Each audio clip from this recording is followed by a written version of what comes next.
और गिरने का अत्यधिक खतरा। मत भागो, मैं आपको भगाने नहीं आया हूँ, मैं खुद, मुझे जाने का रास्ता दे दो बस। अरे अरे, कहाँ कहाँ जा रही है? कहाँ? चल चल, भाग जा भाग जा, बच गए। कर रही है, लोग धक्का लगाने में जुट चुके थे।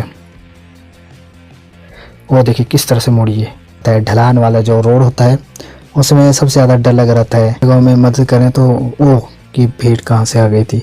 और ये उतराई में सबसे ज़्यादा जो है डर लग रहा है। देखिए किस तरह से यहाँ पर मेरा स्कूटर घुमा था। देखिए बीच बीच से निकालना, चेतक को बीच बीच से निकाला गया है यहाँ पर। ढलान वाला जो रोड होता है उसमें सबसे ज़्यादा डर लग रहता है, क्योंकि उसमें गाड़ी को कंट्रोल करना थोड़ा मुश्किल हो जाता है। ये देखिए मैंने बहुत ही आराम आराम से निकाला था यहाँ से अपना चेतक, बजाज चेतक। मैंने पहले भी बताया, चेतक जो है महाराणा प्रताप जी हैं, उनके घोड़े का नाम था। और अंत में उसने हल्दी घाटी के युद्ध के बाद शायद उसके बाद उसने एक बहुत बड़ी खाई पार की थी। और जब उसने खाई के दूसरी तरफ छलांग लगाई थी तो चेतक मर गया था। तो ये हमने कहीं क्रॉस कर दिया है, ये उतराई में पहुंच चुके हैं। आई मीन टू से ढलान में, हिंदी में ढलान में पहुंच चुके हैं। तो ढलान पार करते करते यहाँ पर बहुत ही ज़्यादा स्लिपरी था, बहुत ही ज़्यादा। तो यहाँ से कुछ ज़्यादा ही सतर्क होकर चलने की आवश्यकता होती है। तो मैं ज़्यादा ही सतर्क होकर निकला और ये बहुत सारे लोग यहाँ से पैदल आ रहे थे। मुझे समझ नहीं आई कि बात क्या है, ये लोग आए कहाँ से। और देखिए ये लोग, मुझे लगा कि कोई बारात आई है या कोई बस आई है, लेकिन इस साइड से कोई बस का रूट ही नहीं है। तो मैंने थोड़े आगे चल कर देखा तो मुझे पता चला कि लोग टैक्सी से उतरे हुए हैं, जो टैक्सी आती है उससे उतरे हुए हैं। और टैक्सी जो है पीछे है, क्योंकि ये जो टैक्सी है देखिए इतने ज़्यादा मिट्टी ही मिट्टी और पानी पानी है, तो इस पर टैक्सियों का चलना बहुत मुश्किल है। तो मैंने यहीं पर वेट किया तो मैंने देखा कि टैक्सी आ गई है, ट्रैवलर आई हुई है। तो लोग इसको चढ़ाने की भरपूर कोशिश में लगे हुए हैं। लोगों ने जो है डंडे पत्थर इत्यादि सारे साइड में कर दिए। और आप देखिए ये ट्रैवलर किस प्रकार से ऊपर चढ़ने की पूरी भरपूर कोशिश कर रही है। लोग धक्का लगाने में जुट चुके थे। पूरी वीडियो नहीं बना पाया, क्योंकि मैंने सोचा लोग बहुत सारी गालियाँ दे देंगे। और ये दूसरी आ गई, ये ट्रैवलर नहीं थी। वो देखिए किस तरह से मुड़ी है, थोड़ा डर लग रहा था मेरे को। और देखिए कैसे अटक गई, धुआं निकल गया यार, काला धुआं निकल गया। इसका तो काला धुआं निकल गया, लेकिन फिर भी इस ड्राइवर ने हिम्मत नहीं आ रही थी, तो ये फिर से लाया था इस गाड़ी को। तो मैंने बोला कि मुझे निकल जाने दो यार, आप लोग लाते रहो इसको। तो मैं यहाँ से निकल गया। वो जो ट्रैवलर भी जिसको चढ़ाने की कोशिश की गई थी वो पीछे आ गई थी, क्योंकि ऐसे जो रास्ते होते हैं इसमें 4 व्हीलर का चढ़ना बहुत ही मुश्किल होता है। इसमें 4x4 गाड़ी चाहिए होती है, जो कि आसानी से चल जाती है। 4x4 गाड़ी ऐसी गाड़ी होती है जिसमें गाड़ी के चारों टायर जो है इंजन द्वारा घुमाए जाते हैं, ना कि आगे के 2 या पीछे के 2। ये जो गाड़ियाँ आपने देखी ट्रैवलर और सुमो, टाटा सुमो से भी बड़ी सुमो, मुझे याद तो नहीं इसका नाम, लेकिन इन गाड़ियों में जो है आगे के या पीछे के टायर घूमते हैं। हाँ थोड़ा दलदली, अगर ऐसा रास्ता हो दलदली, देखिए चढ़ाई वाला रास्ता पथरीला, तो ये थोड़ा आसान होता है चढ़ना। लेकिन वो जो टैक्सी वाले थे वो बेचारे पीछे ही रुक गए थे, क्योंकि उन टायर में जो है गीले हो चुके थे और गीली मिट्टी थी। तो टायर का जो है ग्रिप बना पाना बहुत ही मुश्किल हो जाता है, और फिर टायर स्लिपरी हो जाते हैं और फिसल कर चढ़ाई नहीं चढ़ पाते बेचारे। फिर लोग ऐसी जगहों में मदद करें तो वो कि भीड़ कहाँ से आ गई थी। थोड़ा देखिए कितना रिस्की रहता है, तो अचानक से गुजर गई थी यहाँ से। फिर भी अगर लोगों का साथ बना रहे तो ट्रैवलर तो छोटी सी गाड़ी है, यहाँ पर बड़ी बड़ी बसें भी चढ़ जाती हैं। अगर पूरी की पूरी सवारी उतर कर धक्का दें तो आराम से सारे काम हो जाते हैं। एकता में बल होता है कहते हैं ना, बस वही काम होता है। तो ये जो स्लिपरी रोड होते हैं ये ऐसे ही होते हैं, इनमें थोड़ा रिस्क लेने की ज़रूरत है। एक और ट्रैवलर निकली अभी, रिस्क लेने की ज़रूरत तो है, अब क्या कर सकते हैं, सबने घर तो जाना ही होता है ना। ये देखिए इतना सारा पानी था यहाँ पर तो ज़्यादा रिस्की काम था। लंबी हो जाती है वीडियो बहुत ज़्यादा, तो मैं सोच रहा हूँ इसको 2 पार्ट्स में डालूँ। पहला पार्ट शायद यहाँ पर बहुत ज़्यादा स्लिपरी था, तो यहाँ पर भी अगर मेरे पैर नीचे लग जाते तो मेरे दोनों के दोनों पाँव जो है गिल्ले हो जाने थे। और गिल्ले होने का मतलब है ठंडना। सबसे बड़े होते हैं आपके पाँव। ये देखिए किस तरह से यहाँ पर मेरा स्कूटर घुमाता, देखिए बीच बीच से निकालना, चेतक को बीच बीच से निकाला गया है यहाँ पर। तो ये कलनी से आगे वाला जो रोड है वो थोड़े फास्ट फॉरवर्ड में दिखाया गया है आपको, तो आप ऐसा मत सोचिए कि इतना फास्ट दौड़ाया हुआ था, क्योंकि 2 व्हीलर को इतना फास्ट जो दौड़ाएगा वो भी ऐसे रोड पर गिर जाएगा। ओ नो, आगे बैल यार, गाय भी। ओ नो, ये तो डर के भाग रहे हैं। मत भागो मत भागो, रुको रुको रुको रुको, मत भागो, मैं आपको भगाने नहीं आया हूँ, मैं खुद, मुझे जाने का रास्ता दे दो बस। ये देखियो मुझे ना सड़क से बाहर ही निकालना पड़ेगा चेतक को, ये सड़क को बाहर निकाल के ये दौड़ाओ दौड़ाओ दौड़ाओ, नहीं तो ये निकल जाएंगे आगे, बैल भाग जाएंगे बेचारे। यस यस यस, जीत गया मैं, जीत गया इनसे। अब चलते हैं fast fast forward, fast forward, fast forward. जो ये इलाका है, इस इलाके का नाम तो मुझे याद नहीं रहा, लेकिन ये थोड़ा कलनी से बहुत ज़्यादा आगे है, जो अनोगी से ऊपर वाला एरिया है। तो ये वाला पुराना जो रोड है वहाँ से जा सकते हैं आप कच्चे रोड से, लेकिन मैं नीचे वाला रोड पकड़ता हूँ क्योंकि ये थोड़ा पक्का हुआ है, पक्का बना है। तो देखिए इसमें बजरी डली हुई है, तो ऐसे बजरी में तो ज़्यादा खतरा रहता है, लेकिन फिर भी इतने सारी गाड़ियाँ जाने के बावजूद ये बजरी जो है थोड़ी बैठ गई है, तो आराम से जाया जा सकता है इसके ऊपर से। ये देखिए गाड़ी भी चल रही है यहाँ पर, इस इलाके में, इस जगह में बहुत सारी गाड़ियाँ हैं। तो हनोगी से ऊपर वाला जो एरिया है वो वाला एरिया है, ये बहुत ही सुंदर दिखाई देता है। ये देखिए यहाँ पर एक जगह का नाम था कुफरी, कुफरी जो है 2 किलोमीटर रहा है यहाँ से। ये शिमला वाला कुफरी नहीं है, ये अपना अलग कुफरी है। और यहाँ पर बजरी जो है बिछ चुकी है, लेकिन ये थोड़ा सा एरिया रह गया है जहाँ पर शायद डंगा भी लगेगा और बजरी भी बिछनी बाकी है। और अगर आप यहाँ से देखेंगे नीचे, आप नज़ारा भी देखिए साथ साथ में, जो ऊपर वाला एरिया है जो। अब बात ये थी कि मेरे पास ना कैमरामैन था, ना मेरे पास हेलमेट के ऊपर लटकाने वाला कुछ गोप्रो इत्यादि कैमरा था। तो जैसी भी शूटिंग हुई है हमने कर ली है। हम चाहते थे कि आप लोग देखें, जो हमारे सब्सक्राइबर हैं। ये एक रहा है 1 किलोमीटर कुफरीदार, ओनली कुफरी नाम है जगह का, कुफरी। तो 1 किलोमीटर रहा था, तो हम चाहते थे कि हमारे दर्शक भी कुछ नए नए नज़ारे, कुछ नई नई सड़कें, कुछ नई जगह को देखें। तो देखिए आप यहाँ पर, ये जो है मुश्किल होती है थोड़ी इन जगहों पर हमें जाने के लिए। ये जो चेतक रहता है, लेकिन फिर भी चेतक बहुत ज़्यादा साथ देता है। चेतक हो, बजाज पल्सर हो, कोई भी हो, सारी जो गाड़ियाँ होती हैं सभी का साथ देती हैं। और ये थोड़ा धुंधलापन आ गया था क्योंकि जो बारिश थी वो लगातार जारी थी। हाँ, स्लिप, अगर सारी जो ठंड है आपको वो लगती है आपके पाँव से ही, पैरों से ही। अगर आपके पैर गर्म हैं तो इसका मतलब आप बिल्कुल ठीक हैं। ठीक है ऐसा मतलब कि आपका काम चल पड़ेगा। अगर आपके पैर ठंड गए तो आपका पूरा शरीर ठंड जाएगा। पैर अगर आपके गर्म हैं तो सर्दियों में आप बिल्कुल ठीक रहेंगे, आपका पूरा शरीर गर्म रहेगा। लेकिन अगर पैर आपके ठंड गए तो आप भी ठंडने के लिए तैयार हो जाओ, कुल्फी बन जाएगी आपकी। कुछ लोग शायद मेरी बातों से सहमत नहीं होंगे, लेकिन रियलिटी यही है कि अगर आपके पाँव नहीं ठंडे तो आपका पूरा शरीर जो है थोड़ा गर्म रहेगा। लेकिन अगर आपके पाँव ठंड गए तो आपके पूरा शरीर जो है ठंड जाएगा। तो ये मैं बाखली के बहुत ऊपर जो जगह है वहाँ पर पहुँच गया था। तो ये रोड जो है थोड़ा ठीक है और आवाजाही बहुत रहती है, और मैं थोड़े समय पर पहुँच गया था इस जगह पर। फिर भी इतना ये वाला एरिया देख के मैं थोड़ा रुक गया, क्योंकि इसमें और ज़्यादा मुश्किल थी।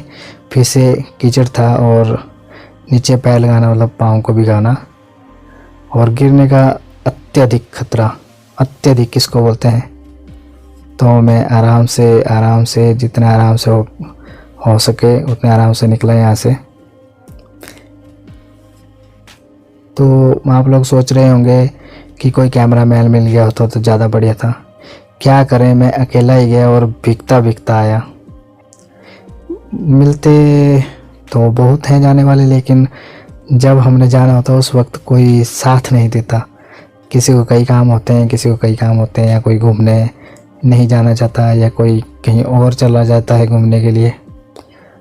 तो क्या करें, अब सबके साथ ऐसा ही होता है। ज़रूरी नहीं कि सब फ्री हों, बिल्ले हों, या अपने काम से काम ना रखें। सबके लिए अपना काम ज़रूरी है। तो हम ये नहीं बोल सकते कि कोई और भी साथ चले। कोई और भी साथ चलता तो उस बेचारे ने भी भीगना ही था। जब मैं अपने मेन असली घर पहुंचा तब मैं पूरी तरह भीग चुका था। बच गया था, अंदरूनी भीगना नहीं हो पाया, लेकिन मेरे कपड़े पूरी तरह भीग चुके थे। लेकिन जो लोअर, जो पायजामा या पैंट वाला हिस्सा होता है, जो टांगे होती हैं, वो सारी भीग चुकी थी। सिर्फ जो कोट पहना था वहाँ पर मैं बिल्कुल ठीक था, लेकिन सारा कुछ भीग चुका था। तो ये देखिए, यहाँ पर जो है तारकोल बिछाया गया था, जो धीरे धीरे थोड़ा थोड़ा उखड़ ही गया, क्योंकि इतना लंबे समय तक तारकोल बिछा रहना थोड़ा मुश्किल हो जाता है ऐसी जगहों पर। बार बार गाड़ियाँ चलती हैं तो थोड़ी मोटी तह बिछानी पड़ती है। लेकिन फिर भी मैं वही बात बोलूँगा कि यहाँ तक रोड लाना भी बहुत बड़ी बात होती है। देखिए कितने पहाड़ी इलाके होते हैं यहाँ पर, रोड जो है निकालना कितना मुश्किल बात है। फिर भी वो देखिए आप, नज़ारा देखिए आप, ये हरियाली देखिए कितनी सुंदर नज़र आती है। ये गर्मियों का दिन नहीं था कि बारिश लग रही थी, ये कुछ थोड़ा सा बरसात के बाद के दिन थे जिसमें ठंड लगी रहती है ऊपर वाले इलाके में। आप नज़ारा देखिए, नज़ारा बहुत ही खूबसूरत नज़ारा। ऐसे नज़ारे आपको देखने बहुत ही कम मिलेंगे। ऊपर से आते आते इस नज़ारे को देख के ना मन जो है खुश हो जाता है। लेकिन जब हम थोड़े नज़दीक पहुंचने लग जाते हैं अपने गंतव्य के, तब जाके मन ज़्यादा खुश रहता है कि अब हम पहुंचने वाले हैं, अब हमारा काम होने वाला है, अब घर पहुंचने वाला है। सबसे बड़ी बात होती है घर।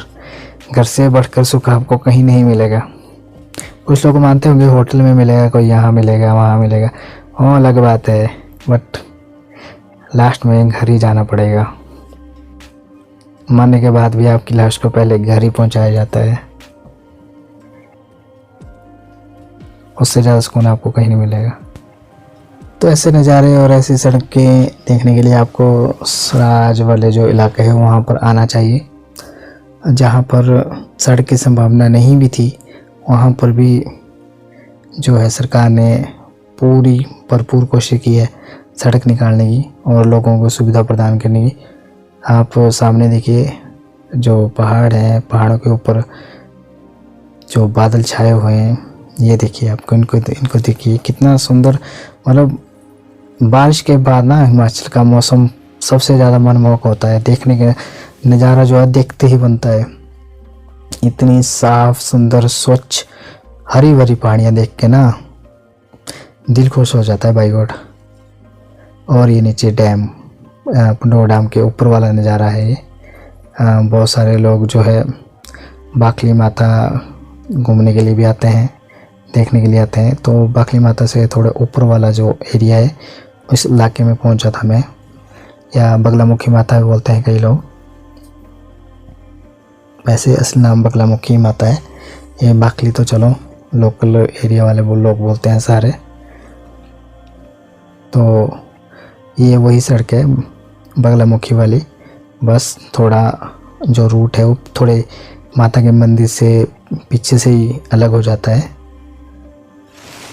तो बीच में बहुत सारी जो वीडियो थी वो मैंने लंबी या फास्ट फॉरवर्ड करके डाली हुई है। ये यहाँ पर देखिए कितना ज़्यादा पानी था। ये वाली जगहें जो है बहुत ज़्यादा तंग करती है हमको। क्या बोलते हैं उसको, आग का दरिया है और बच के जाना है। शायद आग का दरिया है और डूब के जाना है। चलो मुझे तो नहीं डूबना था, मैं तो बच बच के जाना चाहता है। चलो जैसे ऐसे नहीं तो वैसे, तो मैं निकल ही जाऊंगा घर तक, शायद ना गिरूं, लग जाएगा पता। तो ऐसे इलाकों में ना थोड़ा संभल कर चलना पड़ता है ताकि हम बिल्कुल ठीक रहें, हम ना गिरें और आराम से पहुंच जाएं। तो ये मैं बहुत ही आगे पहुंच चुका था, फिर भी मैंने जो है अपना मोबाइल को साफ़ किया, फिर दोबारा से अपने दस्ताने पहने और फिर आगे बढ़ा। तो मैंने बताया कि हम बाकली से आगे निकल चुके थे, माफ़ कीजिए बाकली से पीछे थे अभी। तो ये देखिए, ये आप बारिश देख सकते हैं कितनी, बस मेरा उतरने का, मैं उतरा और ऊपर से बारिश जितनी नॉर्मल पड़ती है उतने से सीट भीग गई थी, लेकिन फिर भी इस भीगी सीट पर बैठना पड़ा। क्या करें, अब कितनी का सुखाएंगे सीट को। तो ये नॉर्मल स्पीड है, इसमें कोई फास्ट फॉरवर्ड नहीं किया है। आप देख सकते हैं नॉर्मल स्पीड में भी हमें थोड़ी ज़्यादा स्पीड रखनी पड़ती है। और ये हम बोलते हैं न्यूट्रल, इसमें बिना तेल के हम नीचे आए, क्योंकि अब इतना तो बनता है यार, तेल फालतू का तेल मत खर्चे करो। हम आपसे भी निवेदन करते हैं कि जहाँ पर तेल की बचत हो सके करो, क्योंकि आने वाले टाइम में शायद आपकी जो आगे वाली पीढ़ी है उनको तेल वाली, पेट्रोलियम या डीजल वाली गाड़ियाँ चलाने को ना मिले। हाँ, सौर ऊर्जा वाली गाड़ियाँ आ रही हैं, बैटरी वाली आ रही हैं, इलेक्ट्रिकल गाड़ियाँ आ रही हैं, लेकिन फिर भी पेट्रोल तो पेट्रोल ही होता है। ज़रूरी नहीं सिर्फ गाड़ियों के लिए, बाकी अन्य कामों में भी है तो आता है। तो इनका जो भंडारण जो है पेट्रोल डीजल इत्यादि का सीमित है, तो कृपया सोच समझ कर इस्तेमाल करें। जहाँ हो सके वहाँ तेल बचाएं, पैसा ना बचाएं, तेल को बचाएं। पैसा क्या है, पैसा तो बनता रहता है, छूटता रहता है, बिगड़ता रहता है। तेल जो है बनता तो है, लेकिन याद रखें एक ना एक दिन इसको भी ख़त्म होना है तेल को। तो निवेदन करते हैं कि आप सभी लोग तेल को बचाने की जहाँ तक कोशिश कर सकते हैं करें। जैसे इन रास्तों में ज़रूरत नहीं थी गाड़ी को ऑन रख कर चलाने की, तो मैं न्यूट्रल लेके गया था। लेकिन कुछ जगह ऐसी आ जाती हैं जहाँ पर गाड़ी को स्विच ऑन करना पड़ता है, और मैक्सिमम जगह तो मैं यहाँ पर न्यूट्रल ही लेके आया था। ये देखिए बड़े आराम से निकल गई, लेकिन इस जगह पर मैंने गियर डाल दिया था। देखिए आप, जो लेफ़्ट साइड में गियर के लिए होता है, गियर के लिए ये न्यूट्रल हो गया। तो नॉर्मल सी बात है कि जहाँ तेल बचत हो सके वहाँ पर प्लीज़ कीजिए। तेल को बचाएं, अपने लिए नहीं, अपने आने वाली पीढ़ी के लिए। और यहाँ पर थोड़ी जो है स्पीड देनी पड़नी थी। तो ये लगभग पंडो आने वाला था। तो यहाँ पर ये जो बाकली से ऊपर वाला रोड है, मुझे नाम याद नहीं, लेकिन फिर भी ये पक्का रोड है। तो जब एक बार पक्के रोड पर पहुँच जाए तो बहुत तसल्ली रहती है, और गिरने का ख़तरा भी बहुत हद तक कम हो जाता है, क्योंकि जो स्लिपरी एरिया है वो ख़त्म हो जाता है। आप मिट्टी के ऊपर बहुत ज़्यादा स्लिप हो सकते हैं। और ये सामने वाली जो पहाड़ियाँ हैं, ये सरोवा, तांदी और ख्योगी वगैरह वगैरह वाली पहाड़ियाँ हैं। और नीचे जो एरिया है वो बाकली वाला एरिया है। और मैंने शायद फिर से फ़ोन निकाल के दोबारा डाला था जेब में, तो थोड़ा सा पानी लग गया था। एक्चुअली फ़ोन में तो पानी घुस चुका था। इसको तो मैंने एक दिन चावल में रखा हुआ था। तो कभी आपके फ़ोन में पानी घुस जाए तो उसको एक दिन यानी कि 24 घंटे के लिए पानी में रखें। जितना फ़ोन को हो सके उतना खोल के रखें। खोल के रखें मतलब बैटरी अगर निकल सकती है तो निकाल दें, सिम निकल सकती है निकाल दें, और भी चीज़ें, कवर वगैरह लगाया हुआ है अपने फ़ोन को उसको भी निकाल दें, मैक्सिमम चीज़ें निकाल दें, सिम निकाल दें, सब कुछ। और उसको 24 घंटे के लिए पानी में डाल कर रखें। फ़ोन आपका बिल्कुल पुराने जैसा हो जाएगा। हाँ, कुछ मामलों में या कुछ बहुत सारे मामले हैं जहाँ पर फ़ोन का या तो स्पीकर चल जाता है, माइक चल जाता है या कोई छोटी मोटी चीज़ चल जाती है। लेकिन वो भी तभी होता है अगर आप फ़ोन पानी में गिरने के बाद डायरेक्ट ऑन करते हैं तो कुछ ना कुछ फ़र्क पड़ ही जाता है फ़ोन को। लेकिन आप आराम से इसको एक दिन बाद चावल से निकाल के, चावल की बोरी, घर में कहीं भी चावल है उसमें डालकर एक दिन बाद निकालते हैं, 24 घंटे बाद निकालते हैं, तो आपको जो है फ़ोन बिल्कुल ठीक मिलेगा। उसके बाद आप इसको फ़ोन करें तो आपका फ़ोन अच्छे से कार्य करने लग जाएगा। ये आजमाया हुआ नुस्खा है कि ये होता ही है। तो इस वीडियो को हम यहीं पर क्लोज़ करते हैं। तो मैं पहुंच चुका था आगे नियर बाई पंडो